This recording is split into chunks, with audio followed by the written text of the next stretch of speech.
गठबंधन, मोहब्बत का अटबंधन।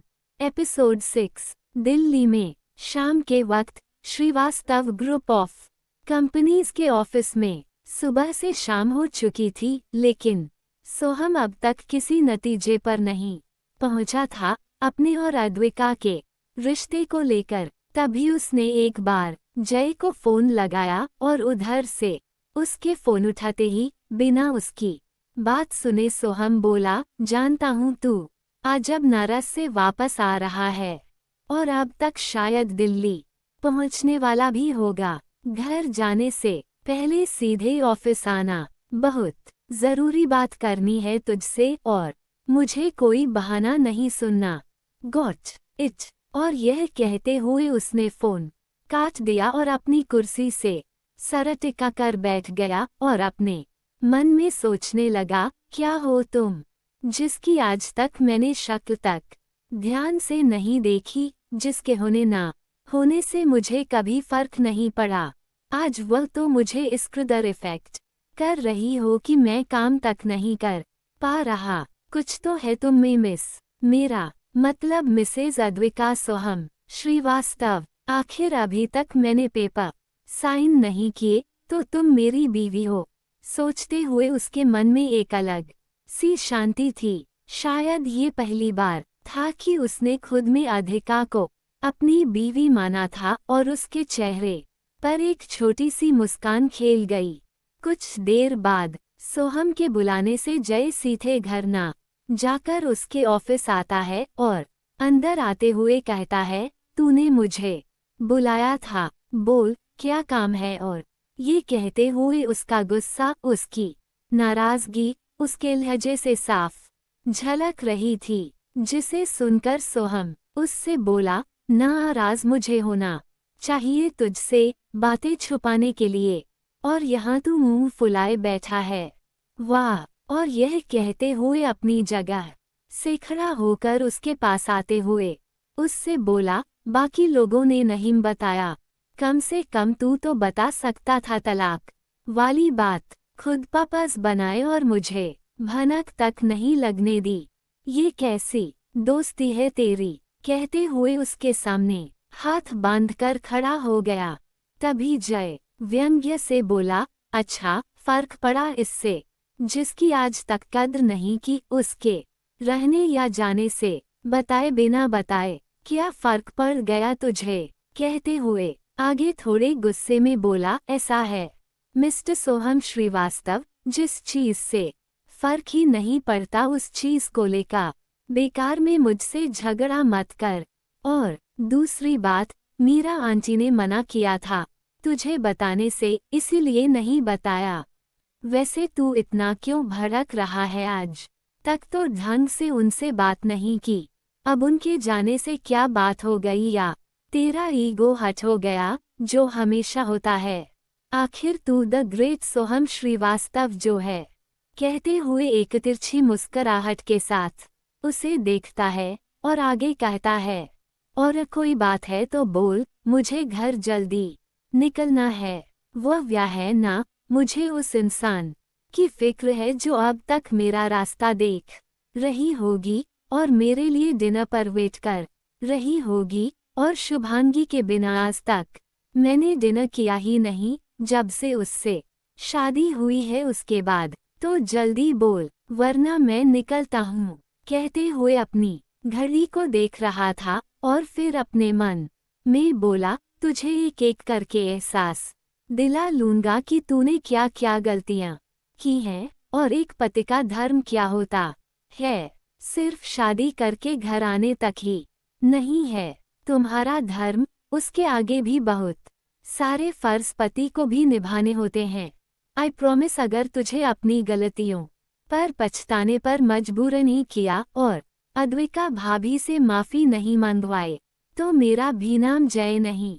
सोचते हुए सोहम को घूरने लगा। वही जय की बात सुनकर सोहम को अद्विका का शुरू में उसके लिए इंतजार करना याद आने लगा, और यह भी याद आया कितनी बार वह पार्टीज या फिर बिजनेस मीटिंग्स में डिनर करके आता था और सीधा बिना अद्विका से कोई बात किए कमरे में चला जाता था, और यह सब याद कर वह अपने मन में बोला, क्या वह भी बिना खाए पे मेरे लिए मेरे साथ खाने का इंतजार करती थी। क्या मैंने कभी इस तरफ ध्यान नहीं दिया? फिर एक पल रुककर खुद में ही बोला, जब पहले कभी ध्यान नहीं गया तो अब क्यों याद आ रहा है यह सब? और यह सब सोचते हुए वह खुद में ही उलझ सा गया था। वह कुछ समझ नहीं पा रहा था, लेकिन तभी सोहम को जय की आवाज ने उसके ख्यालों से निकाला, जो कह रहा था, लगता है तेरे पास कुछ नहीं है कहने को, तो फिर अब मुझे जाने दे, शुभांगी इंतजार कर रही होगी मेरा, निकलता हूँ मैं, कहते हुए वहां से जाने लगा। तभी सोहम ने पीछे से उससे पूछा, क्या सच में सारी गलती मेरी थी? क्या इतना गलत था मैं? हर कोई मुझे क्यों गलत ठहरा रहा है? अरे अरेंज मैरिज थी।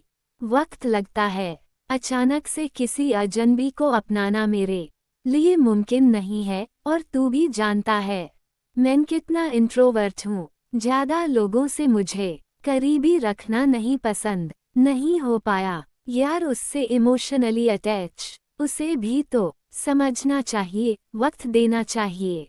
वह कह रहा था कि जय ने उसे रोकते हुए कहा, सच में भाभी को वक्त देना चाहिए था।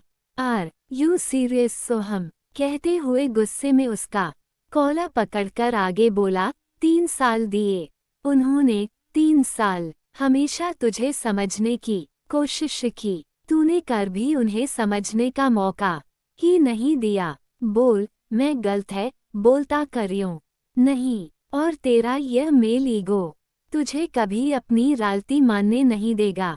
कहते हुए उसका कॉल छोड़कर आगे कहता है, यार शादी करना, फिजिकल रिलेशनशिप बनाना सब कुछ नहीं होता, उसमें इन्वॉल्व इमोशनली भी होना पड़ता है। तूने कभी कोशिश ही नहीं की ढंग से कभी बात करने तक की, और तू बात कर रहा है। उन्हें कोशिश करनी चाहिए थी। कब तू घर पर रहा कि वह कोशिश करती? हमेशा या तो बिजनेस ट्रस्ट पर या लेट नाइट बिजनेस पार्टीज से आता था। अरे मेरी और शुभांगी की भी अरेंज मैरिज ही थी, लेकिन अब हम एक दूसरे से इतना प्यार करते हैं कि एक दूसरे के बिना अपनी लाइफ इमेजिन भी नहीं कर सकते, क्योंकि हमने एक दूसरे को समझा, एक दूसरे को वक्त दिया। वक्त देना पड़ता है समझने के लिए, उसके लिए तुमको साथ होना पड़ता है, फिजिकली भी इमोशनली भी। खैर, मैं भी किसे समझा रहा हूँ जो आज तक नहीं समझा, जो आज तक एक नज़र प्यार से अपनी बीवी को नहीं देखा, वह क्या समझेगा? कहते हुए वहां से निकलकर चला गया और छोड़ गया सोच में डूबे सोहम को। सोहम इन्हीं सब सोचों में गुम अपने घर लौट आता है। घर आते ही वह देखता है कि पूरे घर में सन्नाटा पसरा पड़ा है।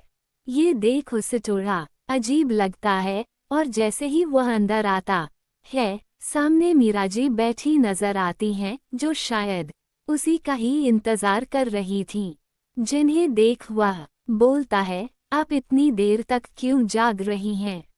आपको ये सब नहीं करना चाहिए, आपकी तबीयत खराब हो जाएगी। ये सुन मीरा जी एक उदास मुस्कुराहट के साथ कहती हैं, पहले जो इंतजार करती थी वह तो अब यहाँ है नहीं, तो मुझे ही करना पड़ेगा। कहते हुए सोफे से उठती हैं और किचन की तरफ बढ़ते हुए सोहम को सुना सुना कर खुद में ही कहती हैं, अब क्या करूं? रोज उसके हाथों का खाना खाने की आदत हो गई थी, इतने प्यार से जो बनाती थी, अब काम करने वालों के हाथों का खाना भाता ही नहीं, जिसे सोहम बखूबी समझ रहा था, लेकिन कुछ बोला नहीं। वह तभी मीरा जी की तरफ पलटते हुए बोली, जा फ्रेश होकर आ जा, तेरा खाना लगाती हूँ। और वह किचन की तरफ बढ़ गई। वही सोहम भी अपने कमरे की तरफ बढ़ गया। कमरे में जब सोहम कमरे के अंदर आया तो उसने देखा कि कमरे में हमेशा की तरह उसके कपड़े नहीं रखे थे चेंज करने के लिए, जिसे देख वह ये भी समझ गया कि हमेशा उसके कपड़े आधे का ही निकाल कर रखती थी और बस चुपचाप कबर्ड से कपड़े निकालकर चेंज करने चला गया। चेंज करके जब वह लौटा तो न जाने उसके मन में क्या आया और उसने अद्विका की अलमारी खोल कर देखा, जहां से सिर्फ कुछ चीजें गायब थीं और बाकी कई सारी चीजें ऐसी थीं जो उसने शायद यूज भी नहीं की थीं।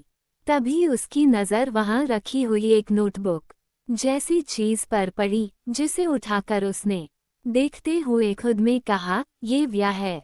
यह तो कुछ डायरी जैसा लग रहा है। और ये कहते हुए जब उसने उसे खोलने के लिए देखा तो पाया कि साइड में उसके लॉक करने की जगह है, जहां पर एक ताला लगाकर उसे लॉक किया गया है।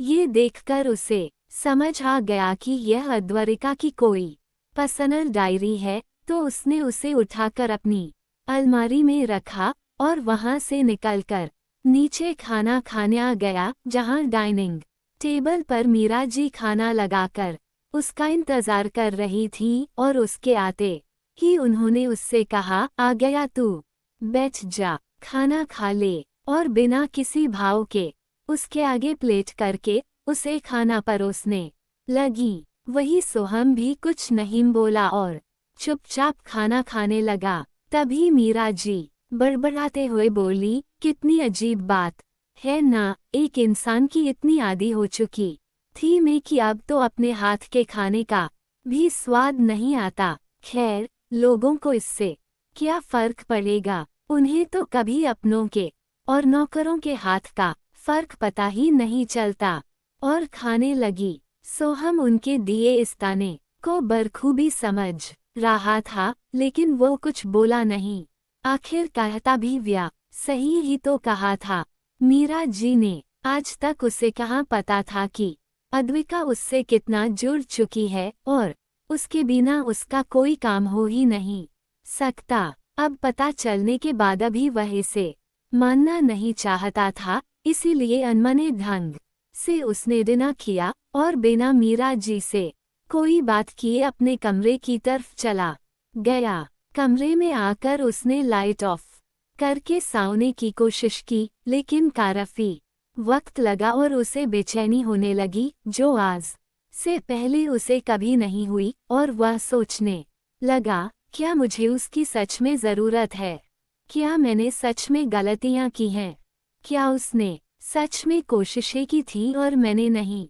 लेकिन आखिरकार अपने सवालों में उलझे रहते रहते और उनके जवाब ढूंढने की कोशिश करते करते वह नींद के आगोश में चला ही गया। अगली सुबह बनारस में हमेशा की तरह अद्विका जल्दी उठकर तैयार हो गई। उसने आज एक सिंपल सी क्रीम कलर की सूती साड़ी पहनी थी, बाल खुले हुए थे और बस एक छोटा सा क्लिप आगे के कुछ बालों को पीछे बांध रहा था, जिनमें से बालों की कुछ लंटें उसके चेहरे पर झूल रही थीं, जो उसे बहुत दिलकश बना रही थीं।